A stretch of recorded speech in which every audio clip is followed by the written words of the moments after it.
1945, the end of Nazi Germany and the so-called final solution, the Nazi program to exterminate the Jews. But was it the end? A German professor says the spirit of the final solution did not die with the Nazi regime, but was passed on to Israel's enemies in the Middle East. Absolutely. They are not the Nazis. It's not the same. And Auschwitz, was a singular crime. There are no gas chambers and stuff like this. But you can say the ideology of the Nazis is still alive, and you see it by the arbitrary killing of Jews. Himself the son of Nazi supporters, Matthias Kunzel is today a professor of political science in Hamburg, Germany, and the author of Jihad and Jew Hatred, Islamism, Nazism, and the Roots of 9/11. My starting point was, of course, Auschwitz, because I'm a German, and so I had to study how could this happen. Kunzel found himself asking the same question after 9/11, and he knew immediately that part of the answer was Nazi ideology. He knew that Hitler had dreamed of destroying New York because it was Jewish. The same view, according to German court records, of 9/11 leader Mohammed Atta.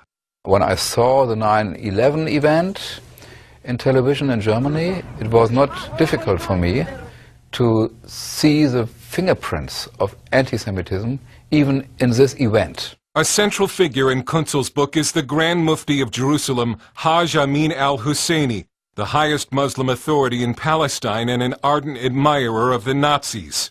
As a close friend of SS Chief Heinrich Himmler, the Mufti spent World War II in Nazi Germany. He helped oversee a German shortwave broadcast to the Middle East called Radio Zissen, which tried to win over Arabs and Muslims to the Nazi cause. Every evening there was this kind of anti-Semitic propaganda in order to influence the mindset of the Arabs. And it was sent not only in Arabic language, but also in Persian language, also in Turkish language. A faithful listener to the anti-Semitic programs in Persian on Radio Zissen was a young Ayatollah Khomeini, who would later turn Iran into a Muslim theocracy which today seeks the destruction of Israel. Kunzel also documents how the Nazis gave money to the Muslim Brotherhood in Egypt. Nazi Germany put all its weight behind the Muslim Brotherhood. And the Muslim Brotherhood distributed Arabic translations of Mein Kampf.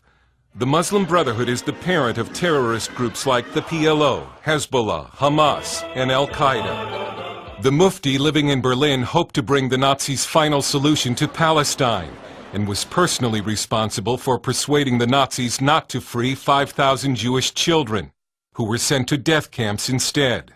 After the war, the Mufti faced war crimes charges, but the Allies feared angering the Arabs and allowed the Mufti to return to the Middle East, where he lived until 1974. Before he died, he handpicked as his successor to lead the Palestinians a family relative named Yasser Arafat. The Mufti thought that Arafat would be the right guy to lead the Palestinian movement. Kunzel says parts of Islam have always been anti-Semitic and not because of Nazi ideology. But he says what the Nazis did export to the Middle East is the idea that the world will not be truly liberated until the Jews are dead. If you want to kill any Jew, you go with a suicide belt in the middle of the city and every victim is a good victim because it's a Jew. This is the Nazi mindset. And if you shoot now the rockets, nobody knows who will get killed. But if it's a Jew, it's always good. It does not matter who he was, what he thinks about politics, what he did in his life. If it's a Jew, he or she has to be killed.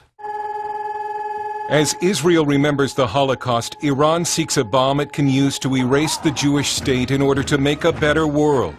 It's something Hitler could have only dreamed of. Dale Hurd, CBN News.